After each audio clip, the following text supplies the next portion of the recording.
নিত্যদিনের খিচুড়ি অথবা সাদা ভাত, সেদ্ধ ডিম নয়তো সয়াবিনের তরকারি, কোনো দিন সেদ্ধ ডিমের বদলে ডিমের ঝোল অথবা সবজির ঘ্যাট। মিড ডে মিলের একঘেয়ে এই খাবারের বাইরে এবার পাতে দেওয়া হলো ইলিশ। ঘটনাটি মথুরাপুর 2 নম্বর ব্লকের উলুবাড়ি বেরমাল অবৈতনিক প্রাথমিক বিদ্যালয়ের। মেনুতে ছিল খিচুড়ির সঙ্গে বেগুন ভাজা, ইলিশ ভাজা, মিষ্টি।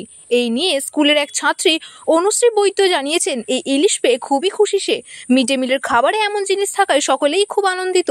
এই নিয়ে বিভা হালদার নামের এক অভিভাবক জানিয়েছেন, তিনি আশেপাশের স্কুলের কোথাও এমন জিনিস দেখেননি। স্কুলের প্রধান শিক্ষকের উদ্যোগে পাতে ইলিশ দেওয়ার উদ্যোগ সাড়া ফেলে দিয়েছে এলাকায়। এই স্কুলটি সুন্দরবনের প্রত্যন্ত এলাকায় অবস্থিত। প্রায় 100 জন ছাত্রছাত্রী ও 3 জন শিক্ষক নিয়ে চলে পঠন পাঠন। স্কুলের প্রধান শিক্ষক শশাঙ্ক হালদার নিজের উদ্যোগেই কাজ করেছেন। এই মিড ডে মিলে ইলিশ দেওয়া নিয়ে তিনি জানিয়েছেন, স্কুলটি সুন্দরবন এলাকায়। এখানের রায়দিঘি ঘাট থেকে ইলিশ উঠে বাইরে রপ্তানি হয়, কিন্তু এই এলাকার ছাত্রছাত্রী থেকে শুরু করে প্রান্তিক এলাকার মানুষজন ইলিশ খেতে পায় না। সেখান থেকে ছাত্রছাত্রীদের মুখে স্বাদের ভিন্নতা আনতে ও মিড ডে মিলের একঘেয়েমি কাটাতে এই ব্যবস্থা করেছেন তিনি। 600 থেকে 700 গ্রাম সাইজের ইলিশ মাছ নিয়ে এসেছেন তিনি। আগামী দিনেও সময় ও সুযোগ আসলে এভাবেই ইলিশ পাতে দেবেন ছাত্রছাত্রীদের। আজ আমাদের বিদ্যালয়ে ইলিশ উৎসব হচ্ছে।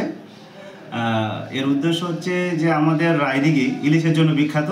এই রায়দিঘি থেকে ইলিশ সারা পশ্চিমব্যাপী সর্বত্র চলে যাচ্ছে, অথচ এখানকার বাচ্চারা ঠিকমতো খেতে পায় না।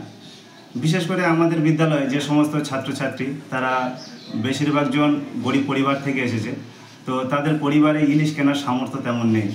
তাই বিদ্যালয় থেকে আজকে তাদের প্রত্যেকের জন্য ইলিশ খাওয়ানোর ব্যবস্থা করা হয়েছে এবং এতে তারা খুবই খুশি। কারণ মিড ডে মিলে তো প্রতিদিন প্রায় একই ধরনের ওই ডাল ভাত সয়াবিন এগুলো হয়, ভালো লাগে না। তাই ইলিশের পেয়ে তারা অত্যন্ত খুশি। আর এই ইলিশ করার উৎসব করার আরেকটু উদ্দেশ্য আমাদের আছে, সেটা হচ্ছে যে ছোট ইলিশ সরকারিভাবে ধরা নিষিদ্ধ। তো সেই মেসেজটাও আমরা দিতে চাই যে আমরা ছোট ইলিশ ধরবো না। তাই আমরা বিদ্যালয়ে যে সমস্ত ইলিশগুলো এনেছি, প্রতিটা ওজন 600 থেকে 700 গ্রাম করে। তো আমরা এটাই বার্তা দিতে চাই যে ছোট ইলিশ আমরা ধরবো না, আমরা বড় ইলিশই খাবো। আমরা নিজেরাই যদি বড় ইলিশ খাওয়া শুরু করি, ছোট ইলিশ খাওয়া না খায়, তাহলে বাজারে এমনিতেই বন্ধ হবে। কারণ ছোট ইলিশ যদি আমরা বারবার খাই এবং বাজারে যদি চাহিদা থাকে, তাহলে একটা সময় ইলিশের টান পড়বে এবং সেক্ষেত্রে আরও দাম বাড়বে, গরিবরা মোটেই খেতে পাবে না।